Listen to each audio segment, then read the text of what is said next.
Pleased to present Austin Faith Dialogue, brought to you by the Austin Metropolitan Ministries.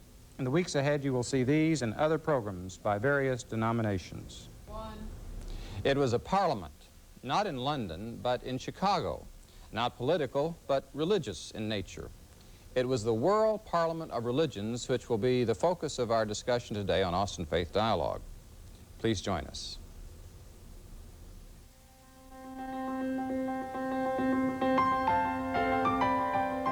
This is Austin Faith Dialogue, a public affairs program discussing the important crossroad of religion in life, produced by Austin Metropolitan Ministries in cooperation with KTBC TV.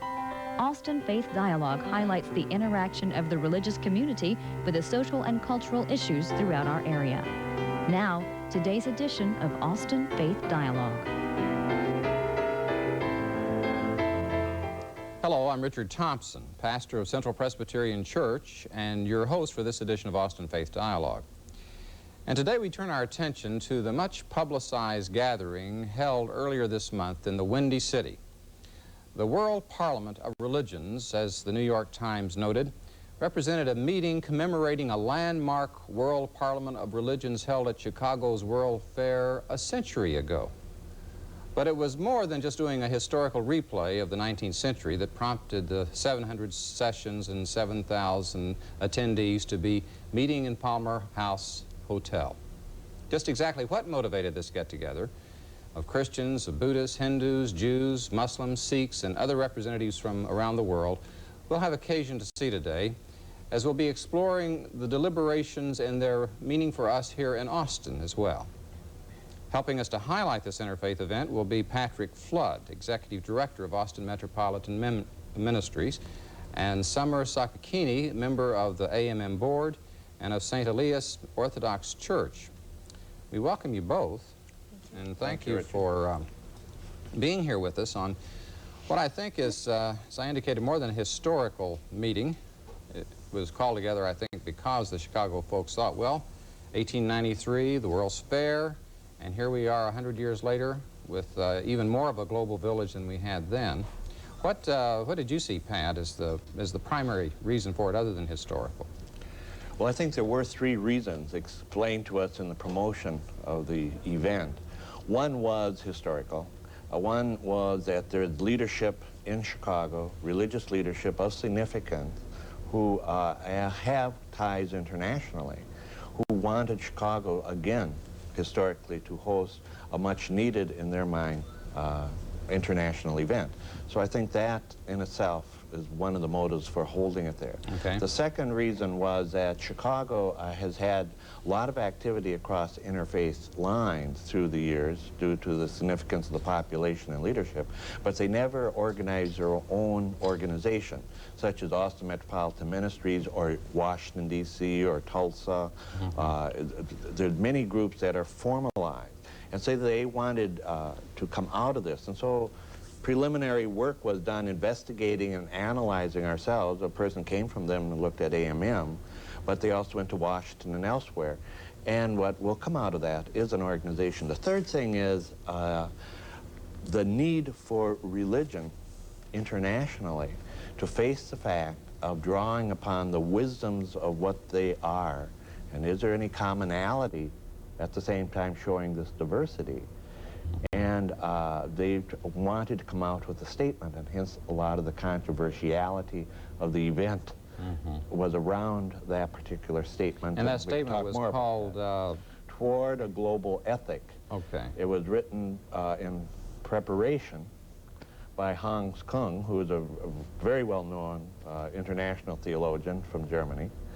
It was intended, if possible, but they didn't know how this was going to work out, to be a global ethics statement of the religions gathered, if they could arrive at that.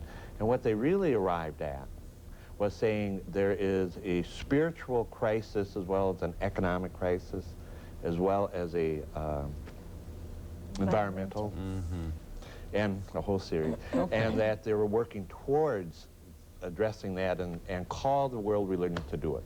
Rather than trying to give the last word on it, at least start a process in that direction. and they got into a lot of crossfire and so far. Okay. What is the last word? I mean, that's when Sure. things began Well, to we'll get come back to the controversy of it in just a moment. I think, Summer, you've had occasion to read that global article. ethics statement. And what did you bring away from it as you read it? I felt it's like going through the Ten Commandments, reading the Ten Commandments of having something unite all religions together.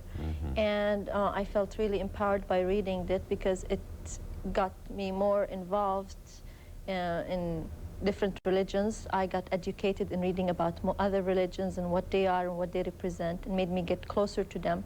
And now it's like helping others understand more about other religions will help us all unite and work together towards a better environment, better world, and just harmony and living together. So it impacted you. It does. It did. I mean, I think that if it had that effect on you, maybe that's one of the uses this conference could have locally, as churches or synagogues or religious bodies otherwise would want to get a copy of that and say, well, what was said there about global ethics and what binds faith traditions together rather than splitting them apart. I know that I had occasion to read it as well, and one thing that I was moved by was the fact they didn't use the word God. Because the Buddhists, for instance, don't use that term. They're not into personal deity, but into ultimate power. They did use that phrase. And did you notice that as well? Yeah, that's right. They didn't use the word of God. But that's one of the things, maybe, if, I don't know if they have used it or not, but I don't know if in the parliament they used it or not, so we don't know that. And some people will want to know why can you have a religious meeting without using the word God?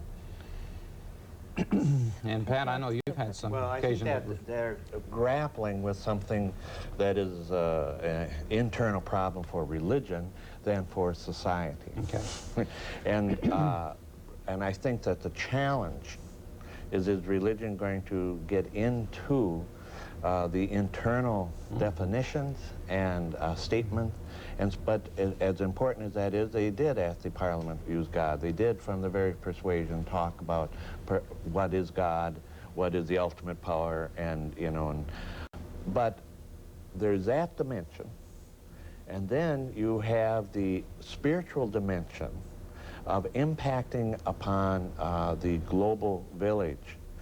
The spiritual dimension of what is the communal responsibility of humankind to work together in our own commonalities, and drawing from our individual beliefs and diversities the strength to work with each other.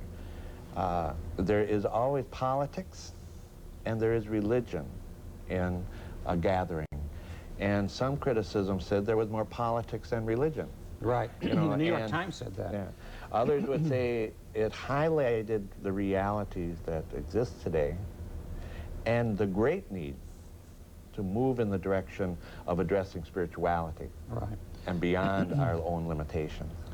I don't want to emphasize the controversy, but insofar as the papers picked up on that, Summer, I know the Orthodox Church had withdrawn after they first were into the dialogue. Can you give us a little bit of background as to why that was the case? The Orthodox believe they shouldn't be sitting at the same table or in the same place where there's religions or other people that do not believe in God or a supreme being.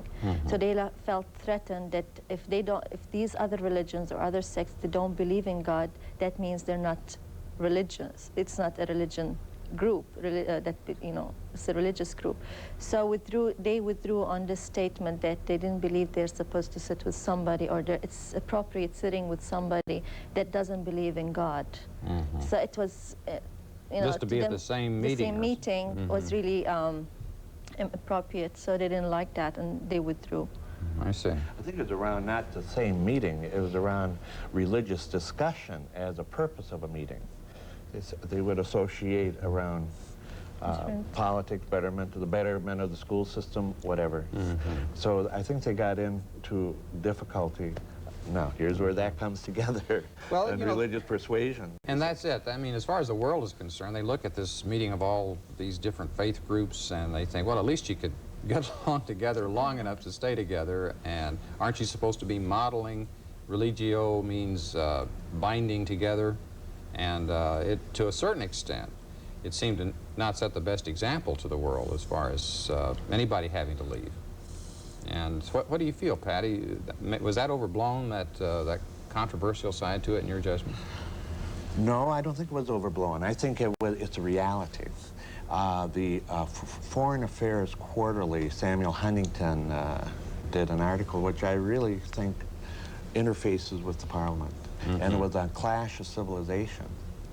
And what he was pointing out, and it just came out this summer, what he was pointing out that the Cold War came to an end, so the clash in society is not around ideology, meaning capitalism versus socialism, but rather is around civilization, culture, and religion, and what we think is nationalism.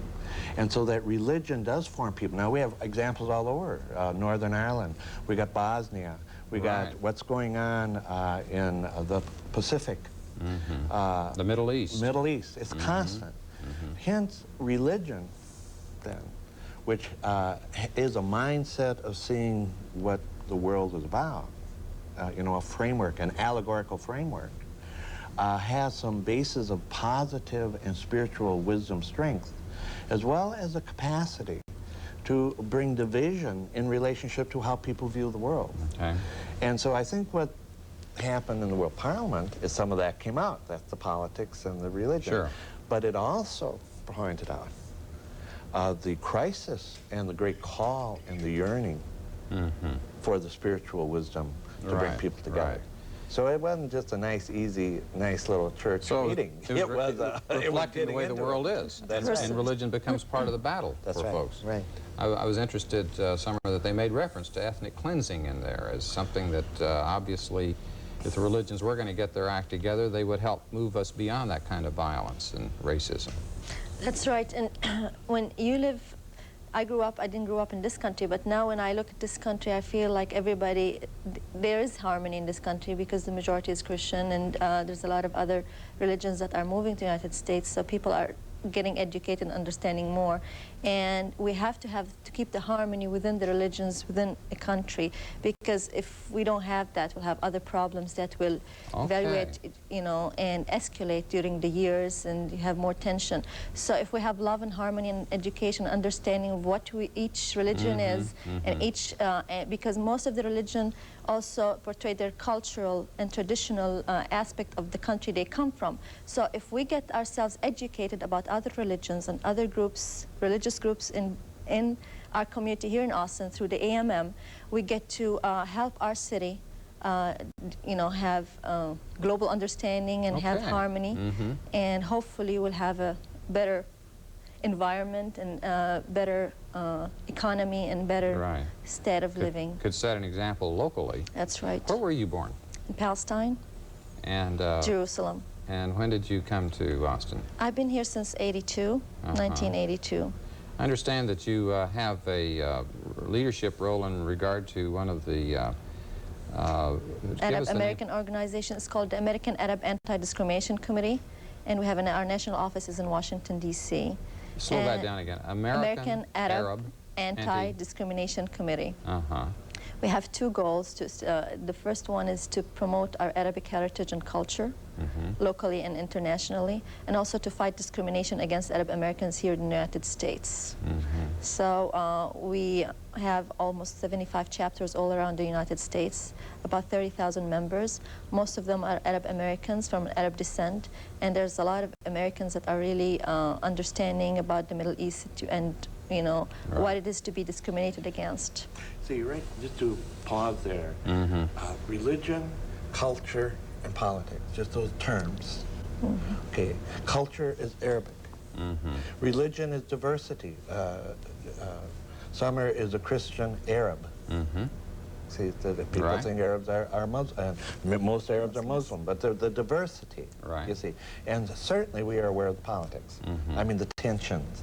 So there is an interfacing and a role and an understanding which is precisely a stake in the world's peace. Yeah, well, it's interesting that what the World Parliament was seeking to do in Chicago, in a way, we're working on that here in Austin.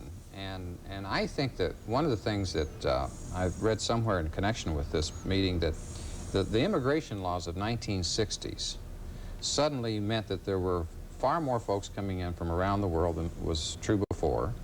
And there was another article, I think it was in Newsweek, about there are more Muslims in this country now than, I think, Presbyterians. And may soon be more than Jews in the nation. And the fact that we are so diverse, and that we have to, in the United States, instead of being a disunited states, have to find ways of letting our religions become a means of growing closer together rather than splitting apart. In the midst of a world where I'm sorry I got carried away, and I'm going to have to hold us for just a minute until we take a break, and we'll be right back. I had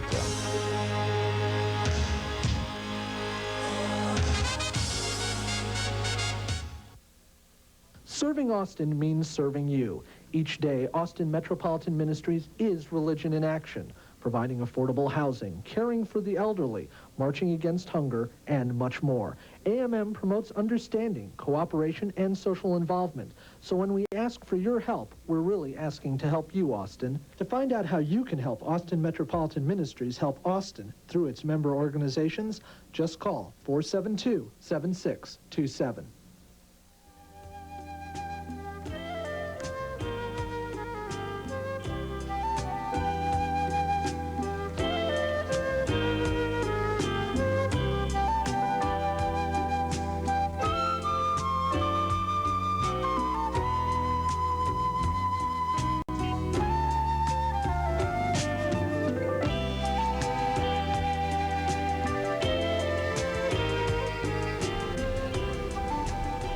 We're back on Austin Faith Dialogue with our thought today on the World Parliament of Religions that was held earlier in September. And before we proceed further into discussion of that, Patrick Flood, Director of Austin Metropolitan Ministries, and Summer Sakakini, we welcome you once again to the show. Thank you. Pat, you bring with us some pictures here of, these are cards, note cards showing the world's religions in terms of design and plant. And they're giving us an overall picture of this here. Could you go in and give us a little bit as they cycle through these, what that represents? All right. These came from multi-faith resource. Chuck White, our Presbyterian minister, was very active in the Parliament. That would be Native American religions, Okay. Indian. As we go through it, that would be the Jewish religion. This is put into a big picture, trying to throw all traditions together. Sure. That would be the Christian tradition, you see. As we go through it, the Muslim tradition. A plant that is associated with it as well as a design. That's correct. And then the symbol, that explanation, that would be Unitarian. Okay. And that would be Hindu. Hyacinths. The Hindu faith. Right. And as we go through it, that would be Buddhism. And Sikhs, Sikh organization in India and in the world. We're into Baha'i faith, many in Austin. Zoroastrian, you know, came out of Persia, still very active, ancient religion. And Jainism, which is a Middle Eastern religion. Now, in a way, those are the great faith traditions, which have, were all represented, I'm sure, at the World Parliament. Okay. And you know, one thing that really struck me was they couldn't, in 1893, have had a conference of the world religions on the subject of ecology. They wouldn't have been concerned about the destruction of the planet. So within a century, with all the technology and so on, it's the one thing that might seem to bind together the religions. We've got it in common to keep this earth preserved. Did that strike you as you read that global ethic statement? That's right. And to preserve ourselves, we have to preserve the land we're living on. So it's the number one that they were talking about. And to me, the environment is very important, and we have to keep it clean, safe, and, you know, good for our children to grow up in, so we could going in this world. It would seem that if there was anything that the religions could agree upon, it would be the preservation of the earth, the application of the Ten Commandments, or whatever form that might take between one faith tradition and another, to the ecology. I think that the ecology and the earth and the world is a symbol, is an allegoric symbol of who we are, that we are all together, that God is within us and binding us together, that God is not an abstraction. And hence the ecology and the human justice question, there are many others that were in there, goes to a point that they really comes out in that document of the crisis of spirituality, where the individual crosses over with the communal. And how does one see one's responsibility to another person as well as one's rights? And how do you live that out in religious expression? And how does that wisdom bring it to a commonality to keep the earth together? Really, that's what they're saying. There is not that ethos or ethic within our society. We have broken apart. And the great wisdoms bring that together.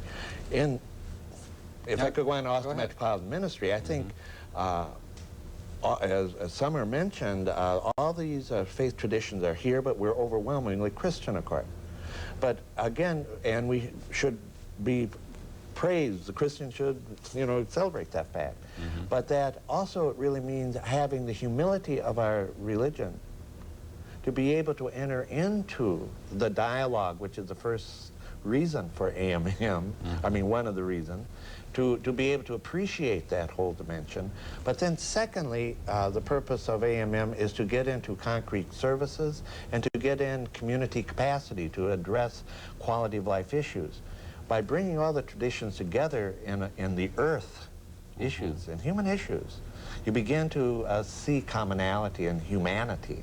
Well, are you saying that if you can't agree on doctrine, you can at least cooperate on common projects and services and that kind of thing? And if you are cooperating in common project and services, there is a commonality of your doctrine, because you wouldn't be cooperating if you didn't have a motivation to act out of your religious persuasion. So both of those dimensions, I think, are very important, and that's the global, towards the global ethic. We have to get off the dime and act with human need. And we have to look at our traditions and say, in a very evaluation, does it tell us to do this? Or is it an abstract illusion? That's what the challenge is. Well, Summer, I think that Pat is speaking with some conviction on that. Don't you? He's the theologian. He does a better job than I do. I'm not. Well, you know, but you're into trying to, I know before the show you were telling me that through St. Elias you're having an ethnic festival. Yeah, festival. Our festival is going to be in October 8th and 9th. It's That's going to be promote cooperation too, That's isn't it? right. And we have all different ethnic groups that belong to the Orthodox Church that are going to be doing their food. They're going to be cooking, and we're going to be serving food. And we have ethnic music. We're going to have Greek music, Arabic music, and we're going to have Ethiopian music, because there's a lot of Ethiopian Orthodox that belong to our church. And please join us. It's going to be the 8th and the 9th of October from 6 to 12 midnight, 2 nights in a row. I don't want to embarrass you, but you have Ethiopians. How many ethnic groups are there? I mean, it's... There's almost like 10 or 12 Orthodox groups from different worlds. So, I mean, it's that a belong to... celebration. That's right. That belong to Orthodox, Multicultural celebration. I mean, like in a city as big as Chicago, you might have a Russian Orthodox and a Greek Orthodox and so on, but here there is a unity in your... We have a Greek Orthodox parish here, but St. Elias Eastern Orthodox Church has almost like all the other Orthodox groups that, you know, are members in our church. One thing, too, this show is going to air close to the season of Rosh Hashanah and Yom Kippur. And as our Jewish brothers and sisters are in this holy season, I think we have a special reason for prayer in terms of the Middle Eastern peace process. How do you look at that possibility? No, it's about time. That's how I feel.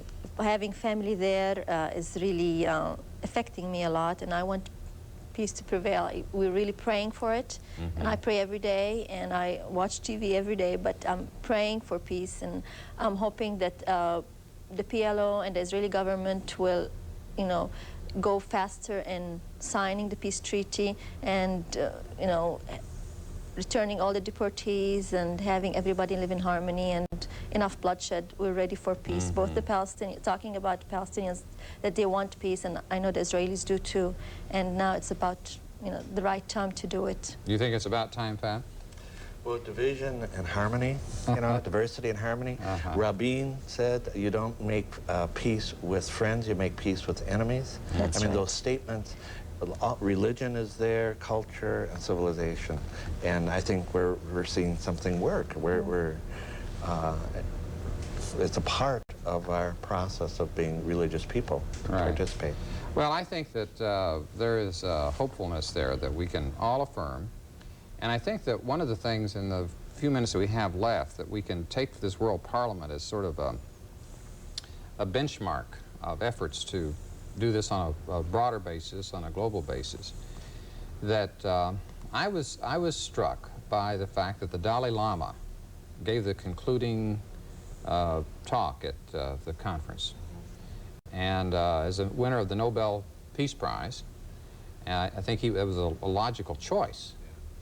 As it was winding up, there was this question, well, where do we go from here? Do we keep on with a permanent parliament or some kind of an ongoing organization? What is it that people can expect might flow out of this in the future organization? I think the authorship of this parliament is Chicago. I mean, I think it wasn't the Vatican getting together with the World Council of Churches or something, or the Orthodox Patriarch. Okay. So that is meaning that there was a desire by people of conviction to have it, you know, that came out of the blue, in a sense, not out of a mandate. Secondly, I think that there was a desire to have a global ethics statement, and it did not take place. So really what came out of it was that there is a need for, and we shall work towards a global ethics statement, and that there's enthusiasm and responsibility of being set out of that conference for religion to move into the crisis of spirituality and leave behind the diversity, look for the harmony. But and I think what there about will be people to organizing? work on it. Do we need to have any more organization between? Well, I interfaith wasn't in groups? on it, you know, that closely, but I'm sure that it's going to stimulate local organization. There's going to be more local organizations created, and there's More going to be grassroots. leadership coming up from the grassroots Yeah. to continue in the expansion. That will take place. How the formal religious bodies will get in, they will and they won't. You're in that clash, you know. You're going to be dealing with politics, religion, But time and education will get us together. culture. Sure. And I think maybe it's less important that there be some kind of, you know, continuing global, maybe we'll wait till the year 2093 and have another one of these things. We'll be back It's on possible. Interfaith Dialogue. And we'll certainly do a rerun at that time. And, but, you know, AMM could study the global ethics Oh, yes, statement. and I We could think have we will. a program on that and encourage the congregations to look into that. Chuck White was in town coming back from the Parliament yesterday at our board meeting and went through this and the important identifying the diversity in Austin. Well, we want to thank you for identifying the issues on the World Parliament with us today. And Thank you. Summer and Thank you. Pat, and thank you folks for looking in. I think we've benefited from their insights, and I'm looking forward to inviting you to come back again with us next week on the next edition of Austin Faith Dialogue. I'm Richard Thompson, and peace be with you.